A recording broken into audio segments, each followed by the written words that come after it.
Eugene, uh, I just celebrated my 150th episode of Revolutions Per Movie. You're too big a guest to be episode 154. I would like to pre-record the 500th episode celebration today. Are you cool with that?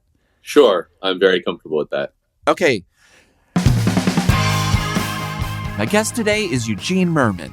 Eugene is a comedian, actor, and hero who lives somewhere in Massachusetts.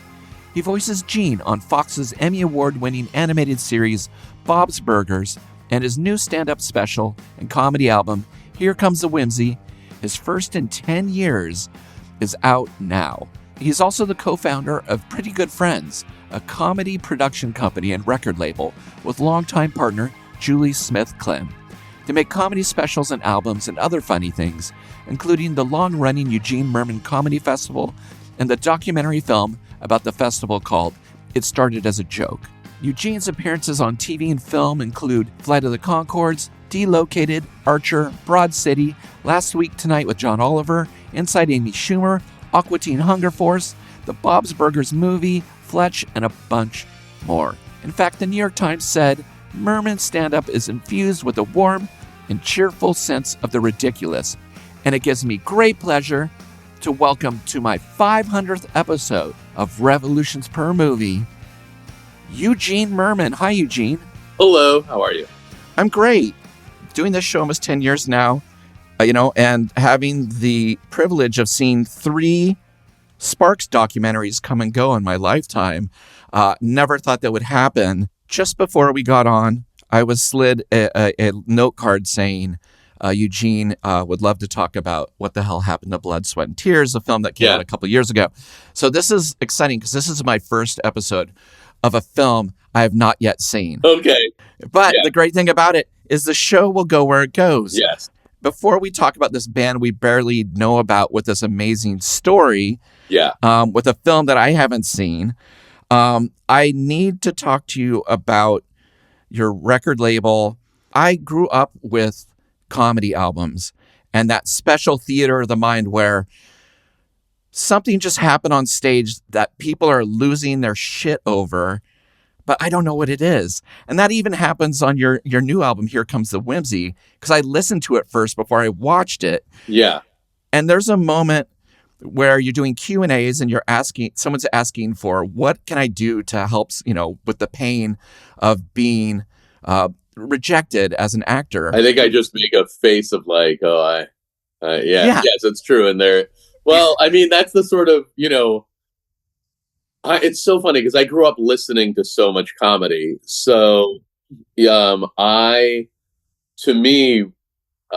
used to imagining what I think may be going on. Though also so much of it is words and it is talking and inflection and stuff like that. But it's true that obviously audio doesn't have facial expressions or gestures or movement. In the documentary about you, I think you kind of say, oh, I'm the guy who holds up stuff on stage to talk about, which is so interesting to get an album of yours and just kind of lean into it. And all the hits are there. Like the person who laughs a little too loud throughout the whole recording, you get to know them in a way that when you watch it, you just don't pay attention to those things. I mean, a lot of the stuff that I hold up is really meant to be, it's sort of like, in a sense, like often it's like either the joke or a gentle proof that the thing I'm saying is real or true. So in terms of it translating in audio, it's sort of like, well, you get the spirit of it being true, and then the audience sees like, oh, he really did Venmo Nikki 6. Like there is an image, and it's, so it kind of, I sort of like the validation of it just being like, this image is just to show that this is a real thing. It's not necessarily 100% necessary for the joke in terms of like hearing it, but I think I sort of like that part. Well, you've always leaned into auditory work, and even in the new special at the end, you leave and then you can tell something's happening. Yes. And then I'm like, and I don't want to give it away, but it's just like, I'm like, something magnificent is happening on stage right now. I can hear it, but I can't picture it. But I think you know from hearing it what it is. Yeah, but at the same time, it's one of those things where at first I was like, okay, this is just some audio sweetening. Maybe people are leaving and this is like exit music.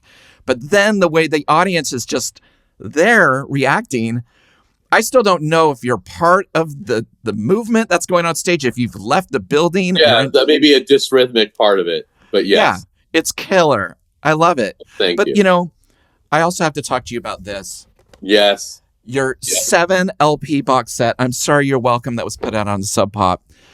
Total masterwork, Eugene, of comedy, auditory action. You know, you've got your medical introduction to digital drugs.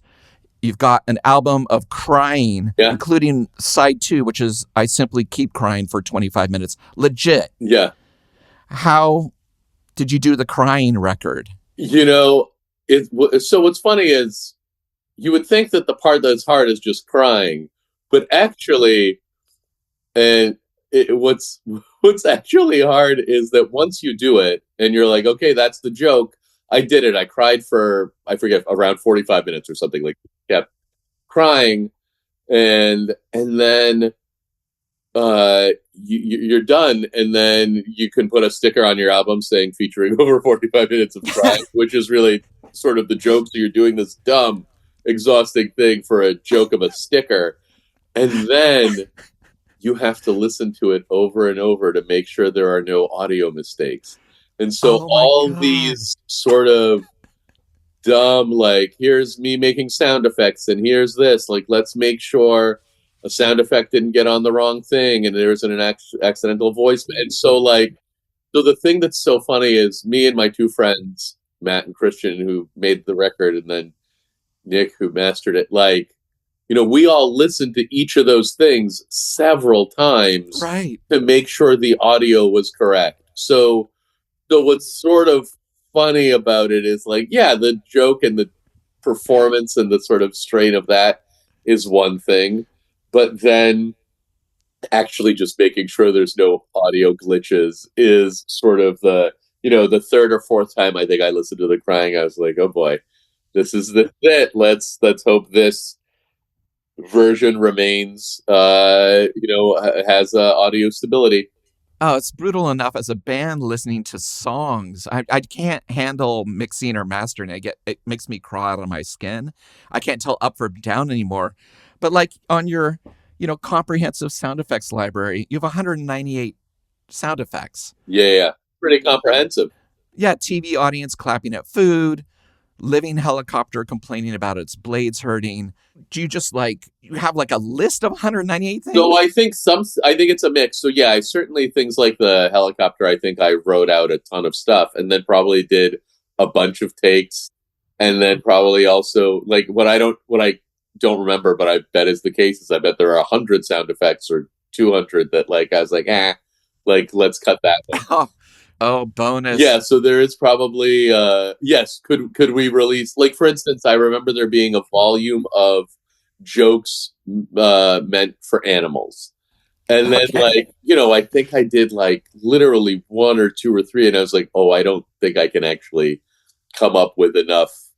I don't think I could come up with, like, even, like, 12 to 15 minutes or 18 minutes of what I imagine to be jokes directed at animals, though now, maybe if I was like, oh, I could broaden the scope of what I imagine would be funny to a cat. Maybe it'd be that much easier. But so there were, like, because originally this was the album I conceived as a joke, because there was some double comedy albums that were like going like gold or platinum because they had essentially sold half the amount you need. Oh, wow. Okay. And so I was like, oh my God, if I make 100 volume album and I sell only, like, I don't know, it's like 2,000. It was like some very somewhat reachable amount. Like, I can't remember if it was 5,000 or 10,000, but it was like, it wasn't the hundreds of thousands you needed. And when I came up with that joke, which was probably 2006, and when I did this album, 9 years later or whatever, so like that was the rules had changed. So that part of the joke didn't really matter to me. But I remember thinking how funny it would be to insist my album went gold because I'd really sold like 10,000 copies of a 100 volume thing, and some of it is this dumb like me telling a long story to a ladder or whatever the volume is. Yeah, the 195 orgasms. Yes, that is what it purports to be, with some being silly, but a lot of it just being like, or whatever. And each one has its own name. So Yes. the thing that it was also really fun was like, Thor can't find his hammer, or whatever, like the names of each of the orgasms are. Yeah, let's get your mind off of the Dust Bowl. Yes. So some of it is if you hear it and then you're listening to these stupid sounds. It is funny. Well, I love that also when you release these things, you do these fascinating, like, big idea things, like, I'm going to have a chair that you can listen to the record in. And on your new record, you had the Don't Get the Package for $25,000. In the Don't Get the Package, you'll fly anywhere in the continental U.S. and try to make a child cry by talking about sad things. Child must be under 10 years old at time of purchase. Are you ever scared that some weirdo is going to be like... I am. And yes, it's true that like there's what's funny, and then there's like, is there a person in the U.S. who has like some disposable income? And totally. Am I like, I mean, good news is nobody is making me fly and make their child cry. And we're offering a 10% discount if you go there and use promo code. I'd code. almost like create a code that made it more unattainable. Yeah, I think that I think that my fear was that someone would be like, actually, I do, like, I make a lot and this would be fun. Yeah. And then they'd go like, can we just tell a sad story to my child, not make him cry? And I'd be like, sure, I'm not gonna. Right. You don't want anyone going like 10, please. Yes, there's always a risk of it being of someone actually buying. Some of it people did that were like, buying like autographed siding that I framed, or I made like flour that people have to treat like with a face on it that they have to treat like a baby. Yes. It comes with the special and the album and stuff. So it's sold out. So yes, well, because like it turns out that some of it is like, the truth is to like go get the supplies to draw the thing and like order like little voice things to put on it, and then like mailing a 5-pound bag of flour and like a record or whatever it is like its profit margin is upsettingly low. Yeah, you're getting dropped off your own label. Yeah. I mean, it's fun, and it is fun to do those things, and some of it totally like it is fun and makes sense, and like, and it's also fun making these dumb packages, and so many. It's true. My last album I made available as a robe and a chair, and that was, I think, probably many years before artists started like sort of actually doing a realer version of it, which is very funny that I made fun of a future thing that artists would start doing.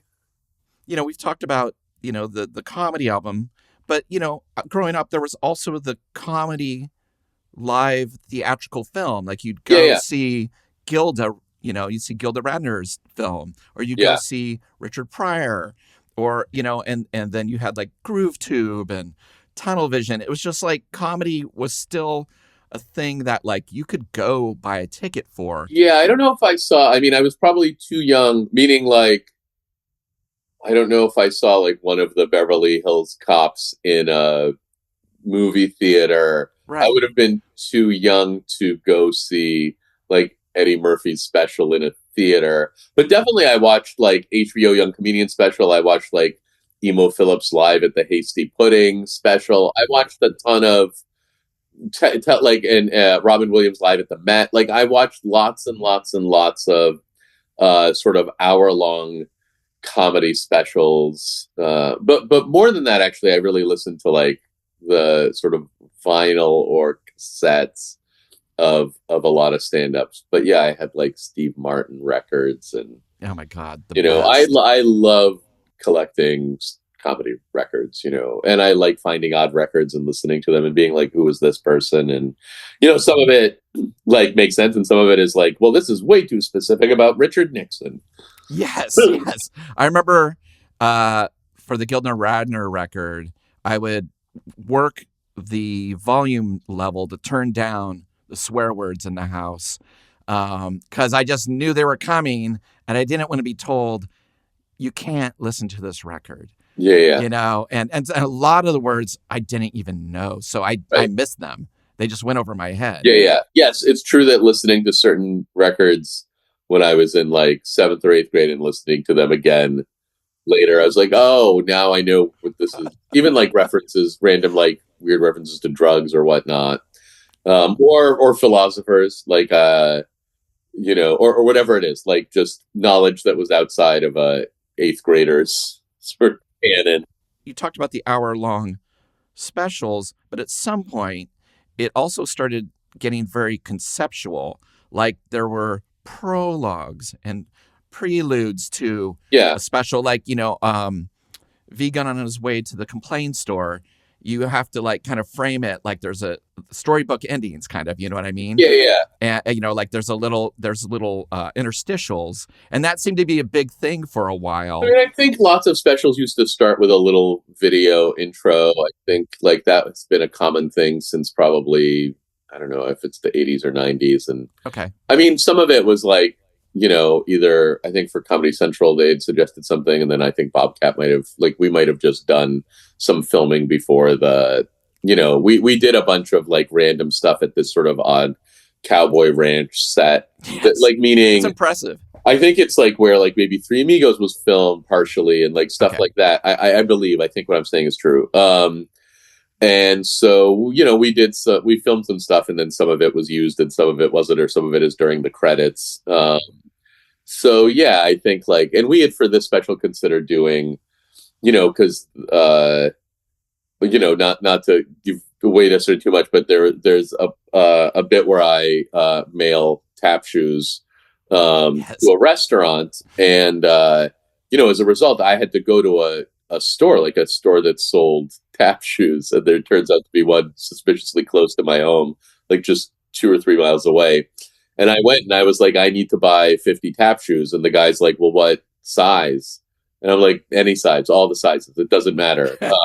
He's like, well, what do you need them for? And I'm like, I'm mailing them to a restaurant. And so we went into this cavernous basement that is full of rows and rows and rows of tap shoes or various dance shoes or something. But it's Right. like, you know, it's not a Costco of dance shoes, like meaning it's like a confined store space, but the amount of little like alleyways of shoes in this basement, Wow. like as high as the head. Like, so it's really cool. And I did like want to film me like going there and doing it, but like we ended up just getting shoes. But it was very funny to have a guy be like, what do you need all these shoes for? And Yeah. I'm like, oh, to mail somewhere. I love that you have a label that, the Claro Kane record is killer. Yeah. All the stuff where it's just, you picture the size of the room, you picture the characters in it. Yeah. I love that. And I just am really impressed that you still have a passion for putting out comedy records. Yes. Yeah. I mean, I adore it for myself and I adore putting out other people's records and, you know, working with Julie and Aditi. Like, you know, Julie and I used to do like our festival, you know, our joke festival in Brooklyn when we lived there. And so even though we don't do that now, it's still very fun to like find artists and put out records or work with old friends on projects. So I don't know. It's been really fun. Yeah, like I said before, I just got slid this little note Yeah. about what the hell happened to Blood, Sweat, and Tears, which is about them kind of being, well, forced, in their words, to go play behind the Iron Curtain. And I would agree, meaning, Okay. you know, they had a lead singer that I think was instrumental in their popularity. They had 3 hit songs. His green card, he's Canadian, his green card would have been revoked. So, like, the argument is you could replace him, I guess. But before that, they didn't do as well. Anyway, they were given a choice. You can either keep your band members as the team you are, and do this tour and this was not known, and do this tour in Eastern Europe for free. Expenses covered, I imagine. And then or you can, have your lead singer deported, because he had, I think a past, he'd been in jail in Canada as a kid or something. And so they were like, we won't renew his green card. So they were blackmailed. And, for better or worse, they decided that they would go and do this tour. I mean, so I think that the thing that's so it's like, as a result of, I think, of course, their fan base, which was, sort of the underground youth, was like furious that they were collaborating with the Nixon administration. And then like, straight normies or whatever were never going to be really into them. So they were like, you guys are a bunch of hippies from Woodstock. But then also the truth of it is, you go to Eastern Europe and they do tours in some places. It's like lovely, and like lovely meaning the show. And then in other places, like dogs are released on the audience, and it's horrifying. And it is what actual authoritarianism is. It's witnessing someone who wants an autograph being beaten by policemen and then told, okay, now you can go get your autograph. Like it is the horror of real authoritarianism. And I think when they came back, they were like, oh, like, yeah, Nixon's terrible and America has huge problems, but but like authoritarianism, communism is not, so it's like it's a fantasy. And for me, as someone who fled a communist nation, I would argue it's a very imperfect fantasy, where even the ideal of it, I find, upsetting, because so much of it involves putting the state above the individual. It's, the thing that I would say partially makes America great is that they do recognize individual rights, that theoretically, that if the state does something wrong, they're held accountable. They have limits on their power. I know that obviously right now, much of that is being abused. And even at that time, lots of that was being abused. But the difference for a while in America was that if you shined a light on the abuse, most people would be like, that is wrong. It is wrong to use state power to, be abusive, to be corrupt. I know that obviously many of those things are happening right now, and, that's very upsetting. But it also, at the same time, isn't exactly what an actual authoritarian country that like doesn't even need a pretext for locking you up or, filing false, tax avoidant charges against you and stuff like that. So I think, so I found the documentary very interesting, where I don't know if it's like, I really don't know enough at all about Blood, Sweat and Tears, in terms of like, I think they were hurt by doing the movie, or not doing the movie, by going behind the Iron Curtain, like they're in terms of their popularity. I don't know if that is or isn't what caused, like the actual like band, things change. Disco happened for a moment and then it didn't, and so like I wouldn't be able to answer like that, but I do think it's very reasonable that a bunch of people who we're used to sort of the kind of regular battle of authority in America, to go to an actual place that's totalitarian and authoritarian and stuff, and go like, this actually, like, I didn't think, like, people, you could walk around America and take pictures without somebody ripping a camera from your hand and throwing away the film, like, right. Like it's a different level. So but it is true that like I don't know much about, like, I mean, I've heard the songs and the thing, and like I know they had hit songs and that they lasted for some number of years, and but it's just, it's also interesting that like the Nixon administration blackmailed them to basically bring rock and roll, a thing he did not like at all. I know. I wonder, like, which comes first? Like, do they like go like, We need a list of bands we can blackmail. And what do we have on Well, that? that year they were also like again, like their album beat, I think, Abbey Road for like Crazy of the Year. It did. So I think like, yeah, they might have, I mean, yeah, they might have been like, we can't blackmail the Beatles, even though like, Right.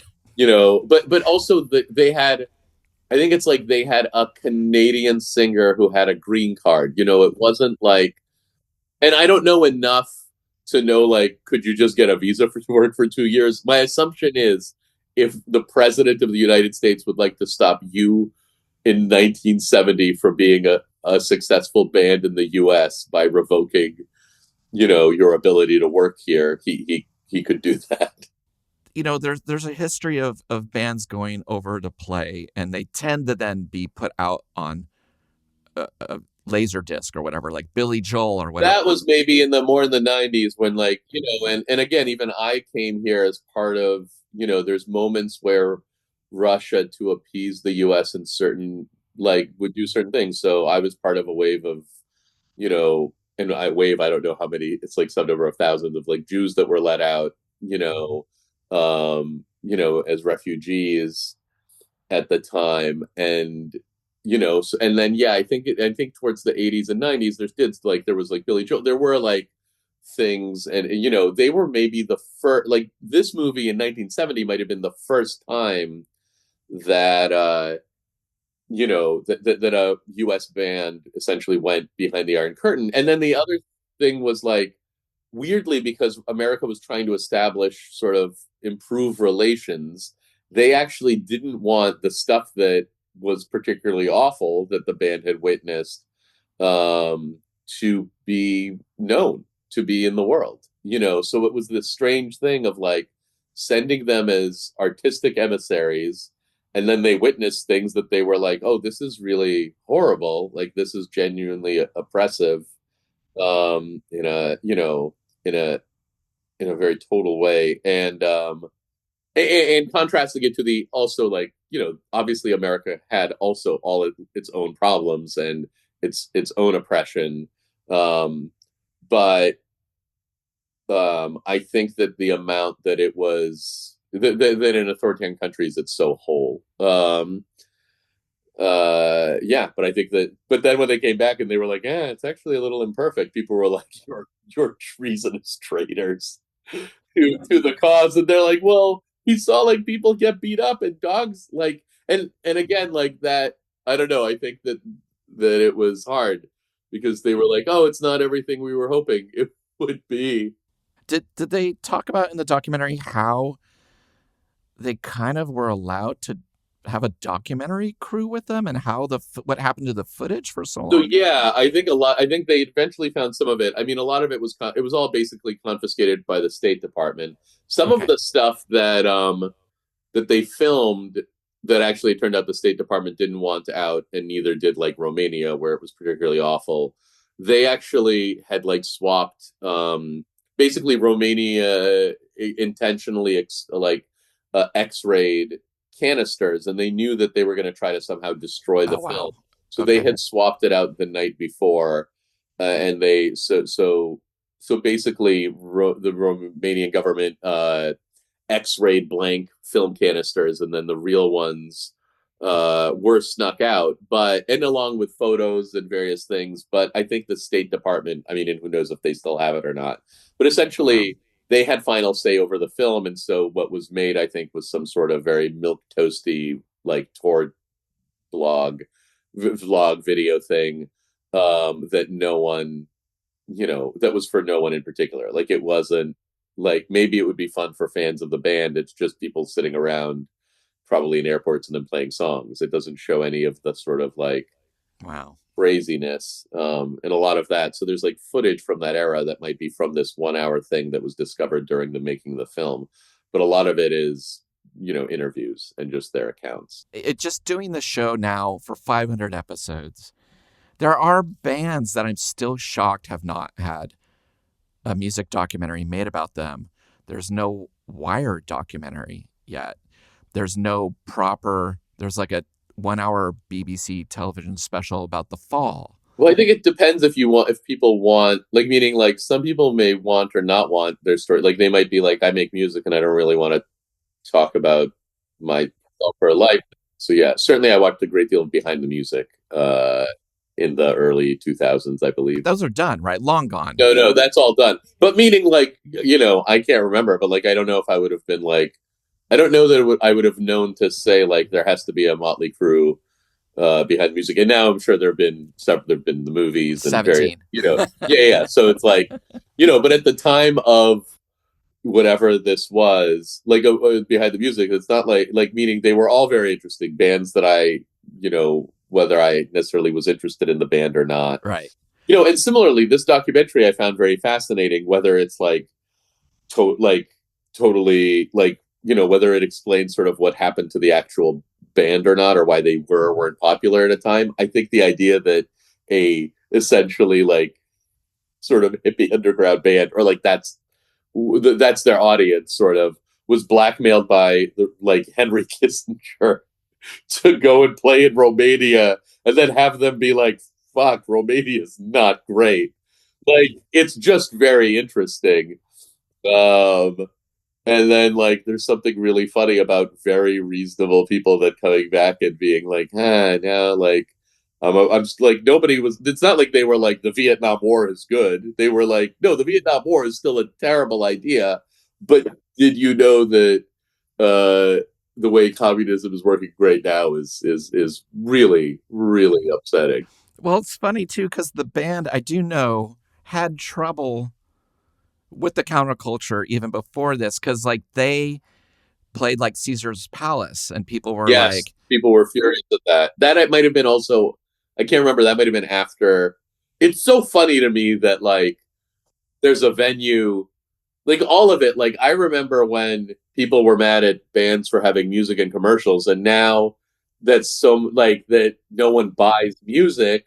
It's like, oh, I'm glad that this song is in a Honda commercial. Maybe that means that band can live for this year or whatever. It's all like, some of it also, like, seeing, like, that when like, in the documentary, when they get back, there were a bunch of there was a press conference with reporters kind of being so mad at them that they went, and there was this sort of, and so, like, part of me is like, who set up this weird surprise press conference, and who set it up with mostly reporters that are like, you're all sellouts, like everyone had also predetermined their story, like, that they, and I don't know, like, that the story was like that this band. I mean, they clearly did it in a sense in conjunction with the State Department. Like, that's true, but, like, it never occurred to so many people that maybe what they witnessed actually is upsetting. That's all. yes.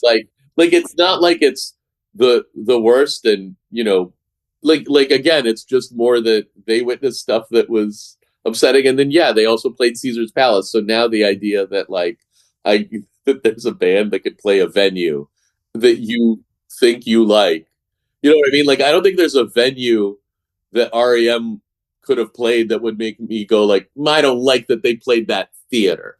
But selling out was such a big deal. But it was unfair for us to be like, oh, Husker Du are on Warner Brothers now. It's not going to be any good. Oh, you have a song and a commercial. It was Yeah. so weird, the amount of things.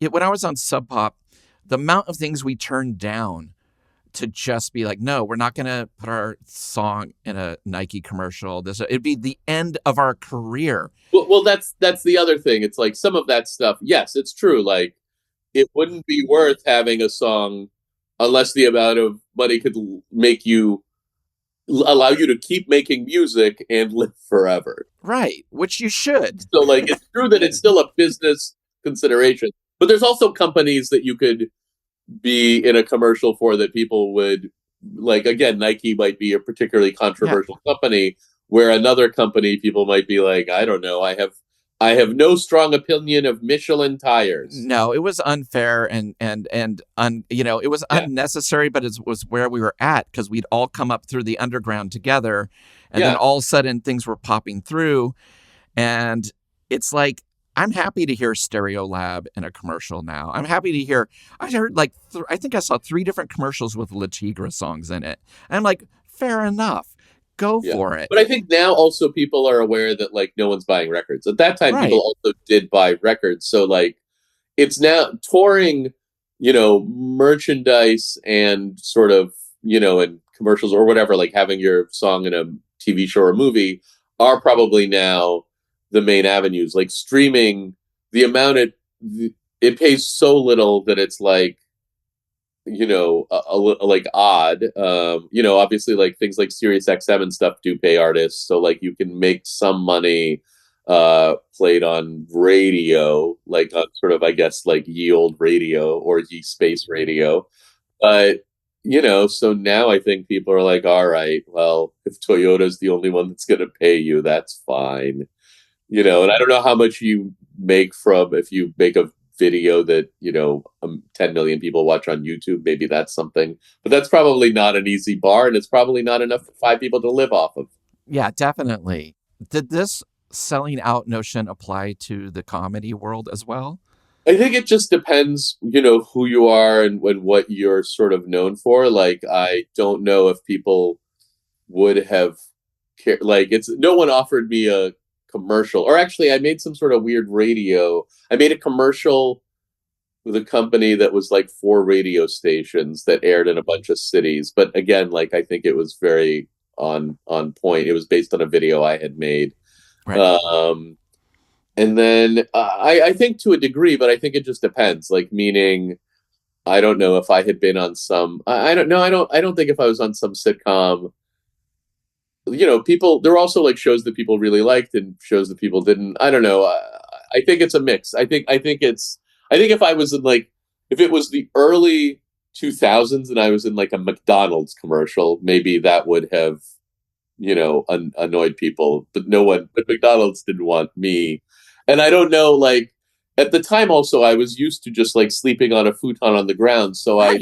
I think Right. similarly, if somebody was like, we'll give you this amount of money to be in a thing you don't want to do, I'd be like, I don't know, I think I'm fine on the ground. I think that like it's interesting like getting married and having a child and all this stuff, and then like at some point realizing like, oh my God, I don't think I would have done a McDonald's commercial for me, because I would have been perfectly happy sleeping on my ground futon and playing a little club doing my jokes. But I think I would feel pretty bad having my son sleep on a futon on the ground. And that's where actual oh wait, I might need a job. I mean, again, my career worked out in such a way that I am on, a sitcom in a sense, but one that I adore with friends, and I love doing it, and it's a joy. So like, I don't know. And certainly the random TV shows I did, people weren't like, why are you on Flight of the Conchords? Like, Right. nobody was. Delocated. How dare Yeah, you? yeah. How could you?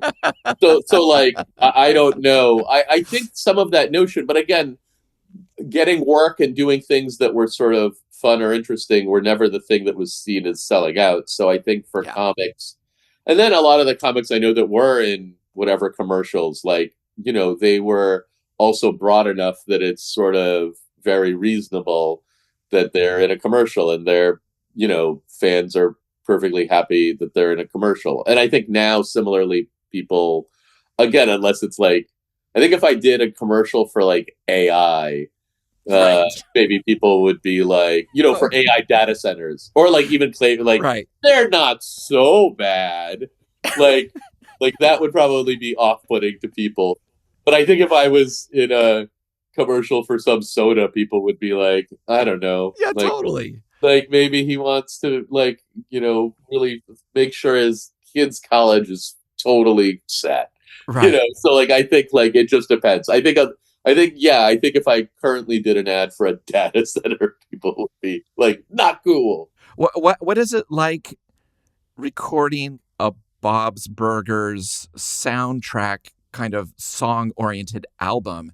Is that fun? Is it nerve-wracking to do those records? The albums are the songs from the show. So we haven't like gone in or like, and there might be extended, like, meaning like maybe we do more like that we've recorded than is necessarily airing, but anything that you hear on the album is essentially what aired or pulled from the show. So we haven't gone in, though we record a fair amount of music, and then the way I do it actually is, I go line by line. Like I can't sing and I can't keep a tune in any way. So they'll like sing like one sentence and I'll repeat it, and then we'll do that over and over. And then they edit it together. And then I become an 11-year-old child who doesn't sing well, but better than the real 51-year-old. Yes, it works. Yeah. So it is really funny to be like, that kid's not great, but you know who's worse than that kid? The real guy. The magic. Imagine the era before digital recording where they'd be like cutting reel to make each line of your thing work. Oh. And the amount of people in like lab jackets sweating in some expensive recording studio in Hollywood. Yeah. Oh my God. Taking this word. Yeah, but now you can be like, oh, you did this word perfectly. And then the sensor will just take the word from take two. And anyway, now they can really splice it. Eugene, it has been so good to see you for this 500th episode. It means a lot to me. I've done so many of these, but this was a special one, especially because it was a lot of firsts for the shows after almost 10 years of doing this. It was kind of fun. I don't think I'm ever going to watch a music documentary again. I think I'm just going to let the guest really work hard, and I'll just be like, just, back here cooking and stuff like that. But at the end of every episode, I do ask the same question, but I tailor it depending on what we're talking about. Sure. So on a scale of a tape recorder being used wrong being the lowest, and birth control pills telling a little boy not to eat them as the highest, what Eugene Mirman sound effect would you use to describe the life of Eugene Mirman in comedy? I guess the sound of the sound of a little boy eating sushi outside an AI data center. Well, I'm sorry. I hate to do this. You're wrong. It is brand new pillows covered in blood, as you can see here, that go straight from your album. Eugene, thank you so much. It was so great to see you. I really appreciate it. Thank you very much. Thanks for having me. Thank you for listening to Revolutions Per Movie. We release new episodes every Thursday on your favorite podcast app and additional bonus episodes every Sunday on our Patreon.